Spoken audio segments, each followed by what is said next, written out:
And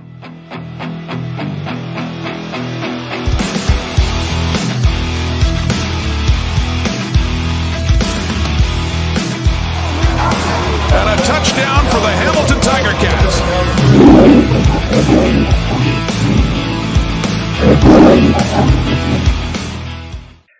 Hey everyone, Rick here from Ticats Talk Network, and this is the day is finally here. We are going to be breaking down every possible thing that you can think of.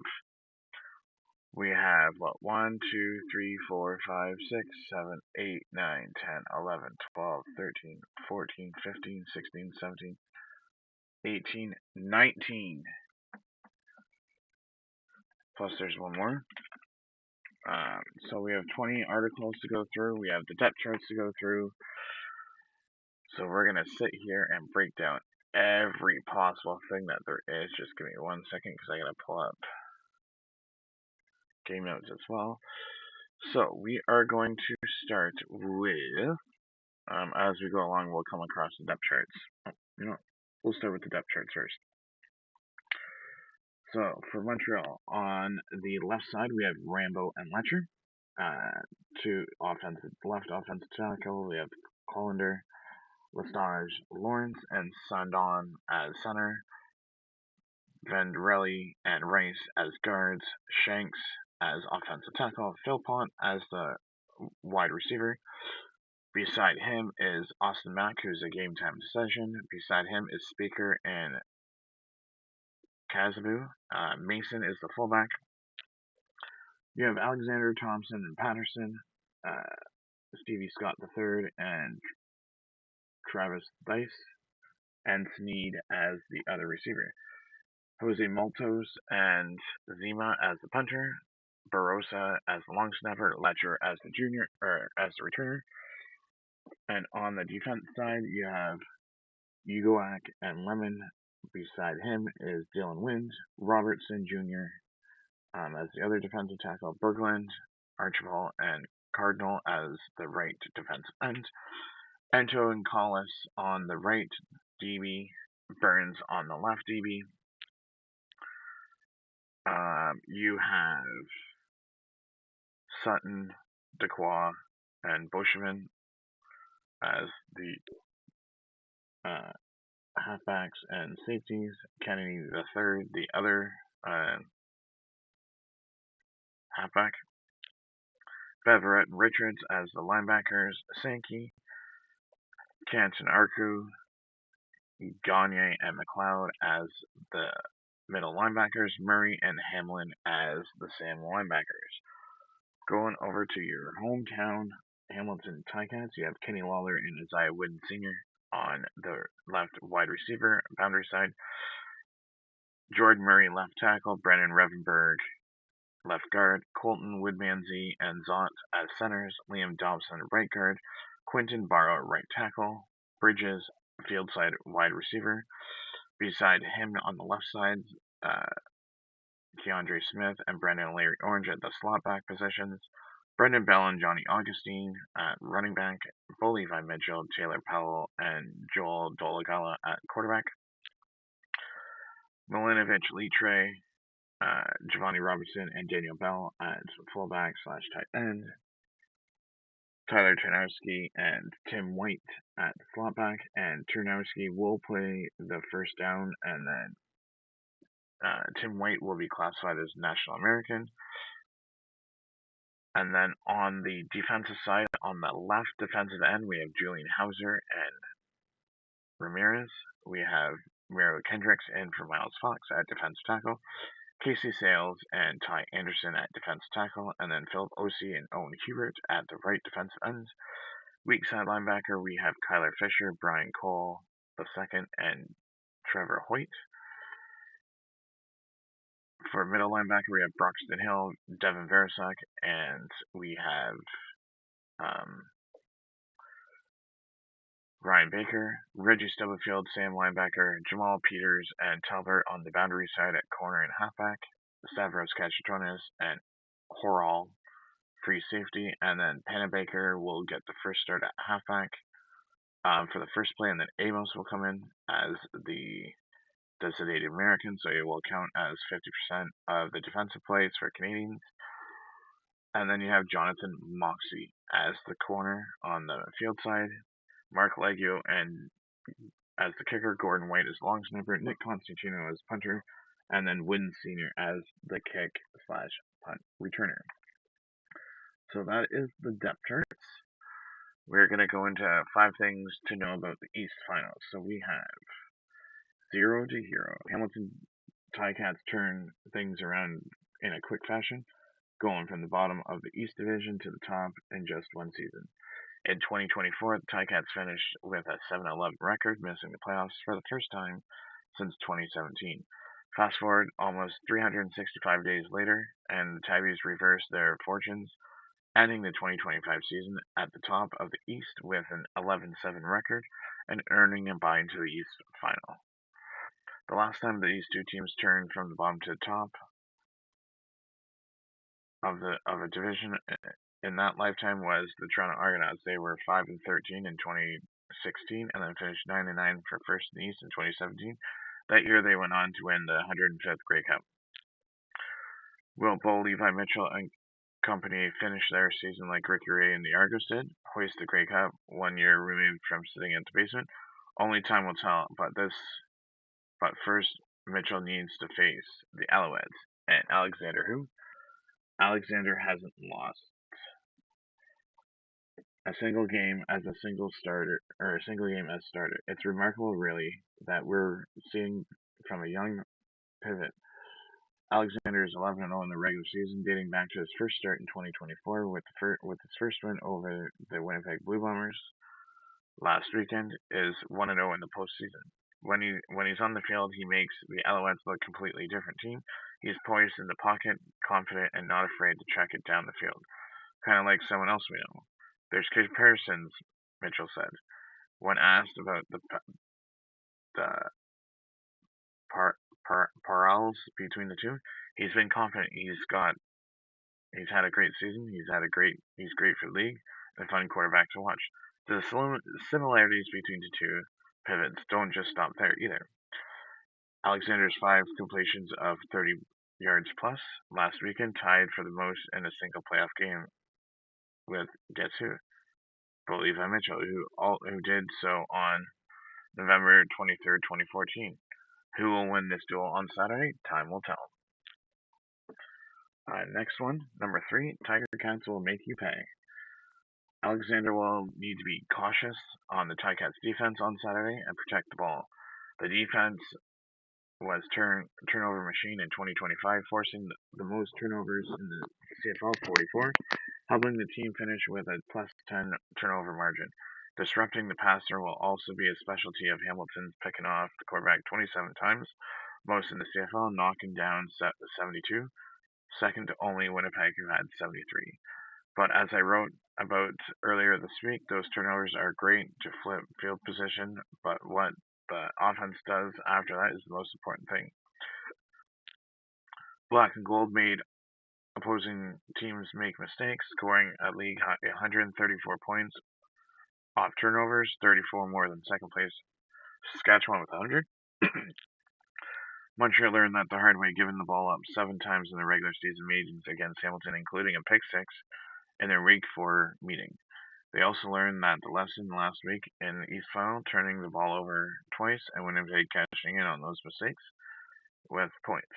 I can't turn over the ball. You can see how fast things can happen. The Owls pivot continued after describing the 2 turnovers, an interception, and a fumble that turned into 14 points for the Bombers last week. 2 turnovers in a minute. Now we're down to being up 12. I've got to take care of the football, and they do a tremendous ball getting hands on the ball. Big time receivers, big plays. If you like explosive plays, look no further than the East Final. The Montreal Alouettes and the Hamilton Ticats both have quarterbacks who like to stretch the field, and each time has the receivers to make the catches. In last week's East Final, Alexander made no trouble throwing deep, connecting on 5 passes of over 30 yards. using Austin Mack, Tyson Philpott, and Charleston Rambo for big chunk plays. Tyler Snead didn't haul in a pass over 30 yards, but he can. Al's 1,000-yard receiver had 8 big receptions in the regular season. But for context and how impressive the Alouettes' pass attack was against the league's pass top defensive, BC had the most passes over 30 yards in the regular season, 40, and had none in their semifinals win over Calgary. On the outside, Hamilton's leading receiver was king of big plays in the regular season. Kenny Lawler hauled in 14 over 30, 2 more than the next best player, Keelan Hatcher Sr. Lawler is no stranger to the big performing on the stage. Look no further than last year's West Final, where Kenny Lawler went off for 177 yards and 3 touchdowns in the Bombers' win. That sent them to the 111th Grey Cup. Next one is front 7 playmakers. The East Final has plenty of playmakers on all 3 levels of both teams' defense. For the Alouettes, Therese Beverette has been the heartbeat of Montreal's defense all season. He's all over the field, affecting the pass game and the run game, who also disrupting quarterbacks and making big plays when he needs them. In last week's East Final alone, Beverette tallied 4 defensive tackles and another 2 on special teams, along with a sack. For anyone watching Beverette throughout this year, it wasn't surprising to see the weak side linebacker rallying to the football. His teammate Isaac Berglund also has the ability to change the game on a dime. You'll just have to look back at last week's semifinal against Winnipeg once again for the great example. Emian Berglund had 4 tackles, a sack, 2 forced fumbles. One of them he recovered himself. The defensive lineman earned his second straight nominee for Outstanding Canadian after collecting career-high 11 sacks on his first career touchdown in 2025. Speaking of Canadians, Devin Versek highlighted a defensive unit that prides itself on takeaways. Devin Versek, 2025 first-round pick, provided that his first start against Montreal in Week 4, the Ticats decided to move on from their starting middle linebacker at the time, Kyle Wilson, and Versek was given the opportunity and more than ran with it. In that game, he picked off McLeod Bethel Thompson, returned it for a touchdown, and what head coach Scott Milanovich called the biggest single play of our season. He also had a game-high 8 tackles on that contest. Much like Versek, Julian Hauser has been outstanding for the Ticats this season. He's so outstanding, in fact, that he earned the East Division nominee for Most Outstanding Defensive Player. He finished the league with a career-high 13 sacks, but not only weren't the only way he disrupted the quarterbacks this season. According to PFF, Julian Hauser tallied 75 pressures in the regular season, 5 more than the second best, Matthew Betts. All 4 can change on a dime. Whether offense handles them better may the team that heads to Winnipeg for the 112th Grey Cup. Next article is 3 strengths for every team in the division finals. For Hamilton, it's powerful, balanced offense. So not only do you have make no mistake, Levi Mitchell continues to track the ball deep.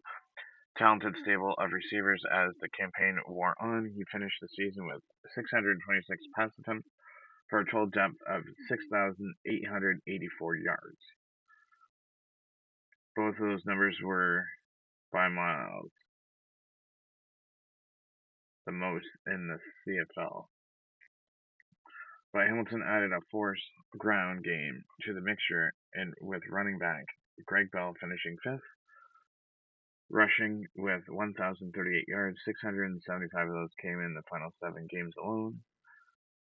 That chuck, prorated over the season, would have worked out to 1,736. Their disciplined bench and sizing up their Eastern opponents. Montreal head coach Jason Moss pointed out that the Ticats were tied in first with Winnipeg when it came to average penalties taken, 5.9 during the regular season. That's a great compliment to the team, and that head coach Scott Milanovich has done. The influence Scott has had on them, Moss said after the semifinal, they won't make mistakes. but they'll make you pay. The Ticats were the CFL's best, forcing turnovers and converting them into points in the regular season. Ticats converted 44 turnovers in 2025, including 27 receptions, making them the number one in both those categories.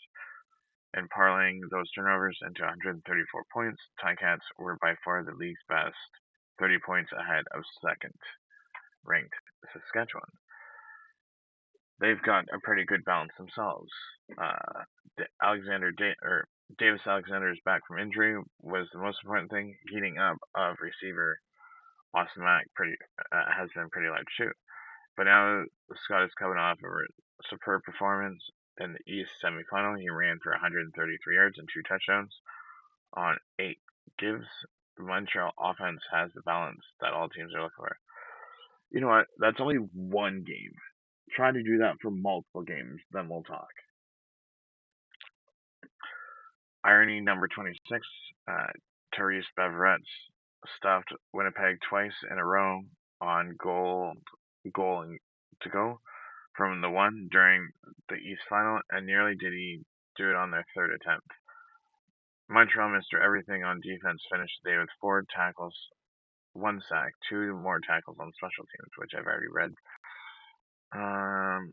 He who cannot be stopped. Which you're talking about Berglund. Okay, so we got that one. Okay, we'll do this. Who has the edge in the East Final? This is going to be interesting. So quarterbacks. Now this article is by Marshall Ferguson. Marshall Ferguson says that quarterback can be a toss-up. He says that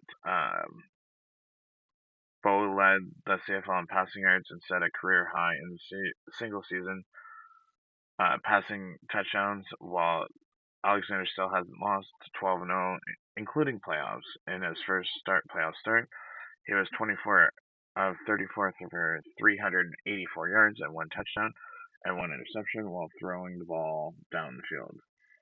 Fully by Adeline and home crowd confidence. This comes down to execution, high completion percentage, avoiding the big mistake, and high quality throws down the field. Who wins the middle? He says he doesn't know. Running backs. He says that Stevie Scott had missed 9 tackles forced in the East Final, the most by any player on the weekend. He also added 133 rushing yards and 2 touchdowns on the carries. That's great. But Greg Bell went for 156 yards and 2 carries in Montreal earlier this year with a week's rest. He should be the fresher of the two. So, quarterbacks, toss-up, running back, Hamilton. Now we move to receivers. Philpott had 5 receiving first downs, second behind only just his twin Jalen for Calgary on Saturday. His 10-catch, 135-yard performance will need to be duplicated with some help from Tyler Snead, Cole Speaker, and Austin Mack if Montreal has a chance. If Davis Alexander has a huge day passing, never say never, but I don't know how you can eliminate the seemingly endless connection of the threats from the Ticat receiver room. So he's giving the Ticats the advantage for the wide receivers. Offensive line, he's given the edge to the Hamilton offensive line. So that's now 3-1 for Ticats. Defensive line, he's saying Montreal, which I beg to differ because you have Hauser and Philip Osei, 20 sacks or more than 20 sacks between the two of them. So we'll have to see who can dial up. So I would say it's more of a toss-up than advantage to Montreal. Linebackers, he has Montreal. But defensive ends, he has Hamilton. And then he has kickers for a toss-up. but he has Montreal for returners. So, in summary, Marshall Ferguson said Hamilton should win based on the tail of the tape. Head-to-head matchups this season, playing fresh off buying how many times we said that deep in the playoffs with the tickets only to see a stunner take place. I think this Hamilton group is different when led by Levi Mitchell, fueled up by the pain of last season, still fresh in their minds. As Bo told me a couple of weeks ago, we're young, but the guys are mature beyond this year's, and they'll need it to get past Montreal. Who wins the division finals? This is Jamie Nile, and he's picking Montreal. 4 division lessons to learn. Lessons from the regular season. Full strength at quarterback. Levi Mitchell against Davis Alexander. Take care of the football. Those are the 2 for the East. 3 keys for victory for Montreal and Hamilton in the East Final. Montreal better in the secondary. Also coming off a game in which their secondary allowed 306 passing yards to Zach Claris, just the 4th time that veteran quarterback eclipsed the 300 mark on the season. The task does not get any better, or does not get any easier this week, as Hamilton pivot Levi Mitchell led all quarterbacks in passing yards with 5,296 and touchdowns with 36 during the regular season. It's going to take a combination of efforts from defensive backs Lorenzo Burns and Kevon Ento and Wesley Sutton to slow down the opposition's passing game. Charleston Rambo, receiver Charleston Rambo caught 5 passes for 95 yards in the East semifinal, with Austin Mack listed as a game-time decision. A repeat performance from Rambo might be needed. Can Stevie Scott III do it again? Running back Stevie Scott III lit up Winnipeg with 133 yards on 18 carries. We'll see how Hamilton defense that was last in average rushing allowed per game at 111 this year. For Hamilton, ready from the get-go, Hamilton has only played 2 games in the last 4 weeks, thanks to buys in Week 20 and the division semifinals. So it triggers the old age debate between rest and rust. The good news is the offense scored 33 points in the first quarter of its last 3 games. Levi Mitchell. The quarterback, Levi Mitchell, is critical in this game, but in what's been one of the best campaigns of his career, he threw for a season low 191 yards last time he faced the Owls in a 26-9 Week 11 victory. Regardless, as Bo goes,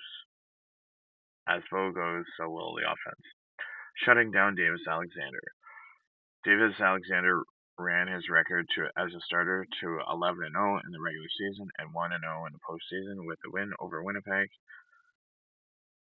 In the plethora of options at receiver as he tries to make it 13 straight. Head coach Scott Milanovich needs to make the best out of Destin Talbert, needs to get the best out of Destin Talbert. 12 knockdown passes and Cachatonis in the secondary. Need to know. Hamilton won the season series 2-0. Last appearance for Montreal was in the 2023 championship. Hamilton hasn't won a Grey Cup since 1999. Kickoff is scheduled for 3 p.m. and can be watched on TSN, TSN2, RDS, and CTV in Canada, and CFL Plus in USA and international. Next, 5 storylines to watch in the East Final. The Kid versus the Vet Part 2. We have a sequel. Next is who will win the turnover battle. And then balance is the name game. So do you balance? Do you throw a lot and run less, or do you balance it out and equal throwing and rushing? 3 keys to victory for Hamilton. Oh, I've already done that one.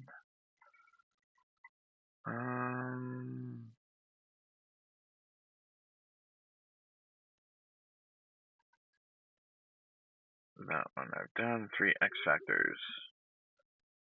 Davis Alexander's pulse. Who can establish the run? Hamilton's special weapons. The injury report. So out for Montreal is Deontay Evans, David Dallaire, Jesse Gibbons, Scott Hunter, Daniel Adejo, and Baba Bolden. Austin Mack is questionable. Mustafa Johnson isn't playing. And for the Ticats, it's just Tayshaun Garbutt, Luke Brubaker, and Azai Begna, and Miles Fox is a healthy scratch. 4 players under the radar to watch in the division finals. Shamar Bridges, Corey Robertson Jr. from Montreal, defensive lineman. 6 stacks that may loom large in the division finals.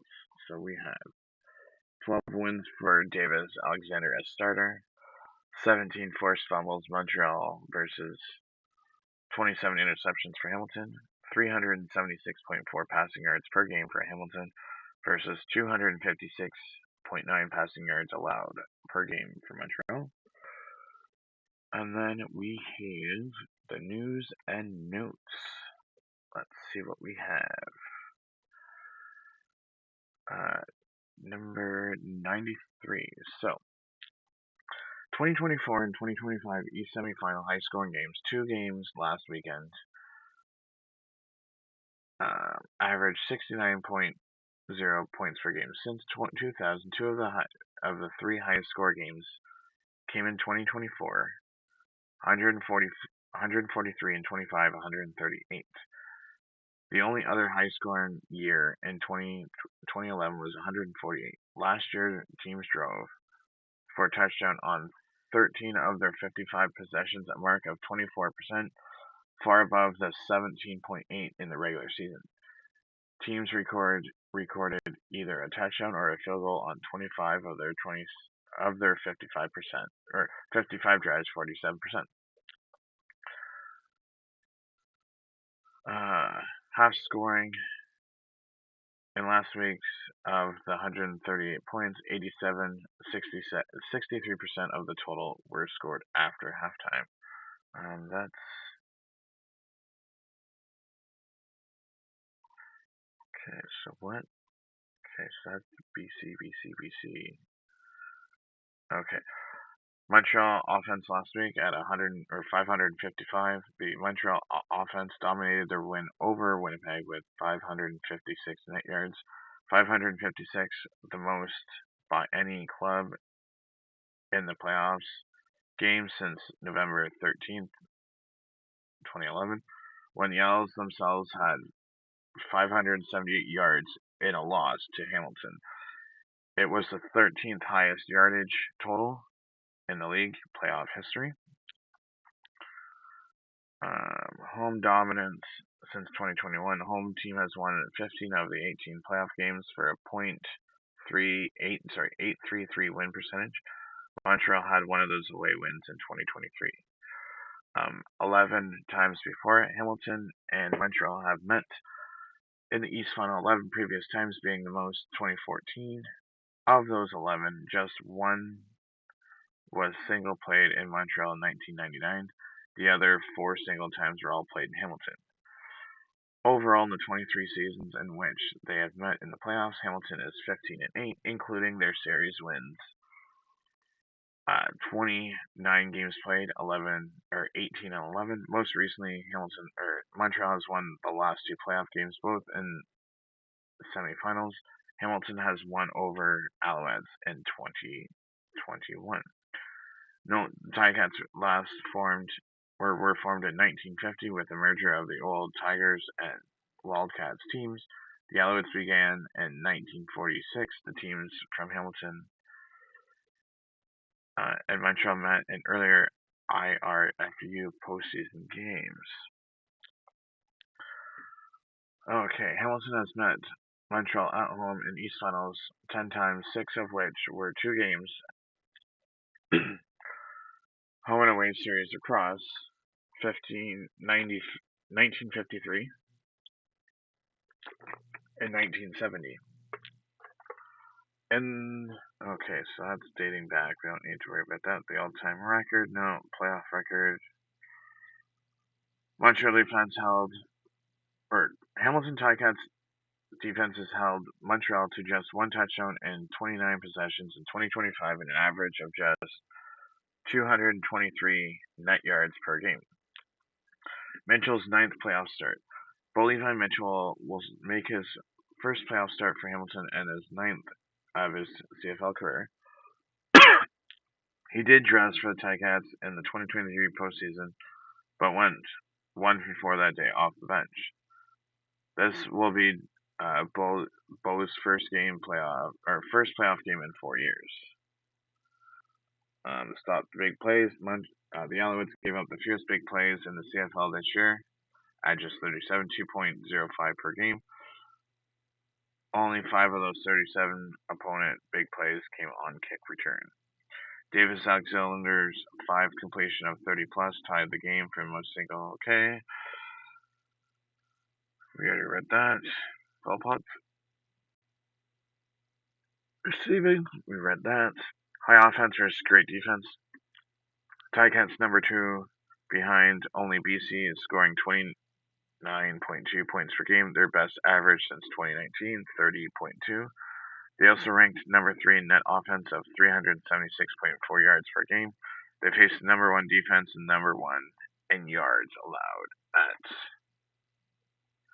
338.4. Greg Bell just played one of the 2 games versus the Owls in 2025, but he had his best CFL day. He ran for a career high 156 yards on 20 carries with 6 runs of 10 plus.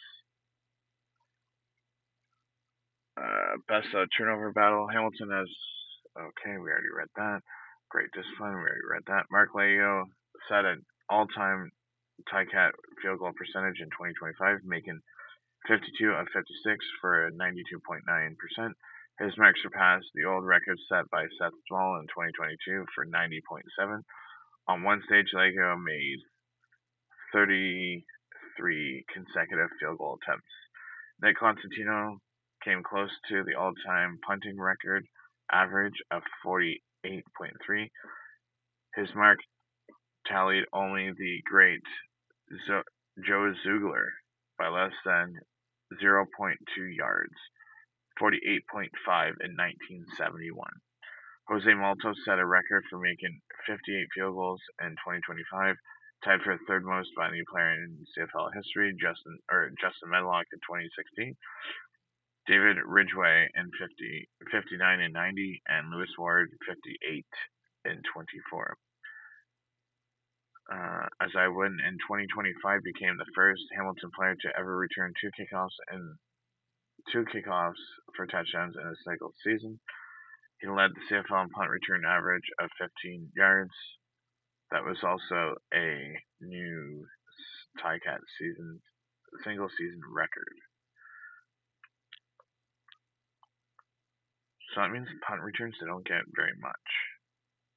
Kaler has one of the best receiving seasons in Ticats franchise history with 1,403 yards, 5th in club history, and 14 touchdowns, 2nd in club history, one off the record by Tony Chapman. In 2 games against Montreal, Lawler caught 8 of 18 targets for 106 yards and 1 touchdown. Thank you, and that's it. So we're at 33 minutes. I'm going to end the video there. Don't forget to leave a like, subscribe, turn on notification bell so that you'll be notified once other content comes out. Also, leave in a comment down below who you think will represent the East in the Grey Cup next weekend. Don't forget to also give us your predictions of who you think that the West will be as well. But this is Rick from Hamilton Sports Central, and have yourself a great rest of your evening.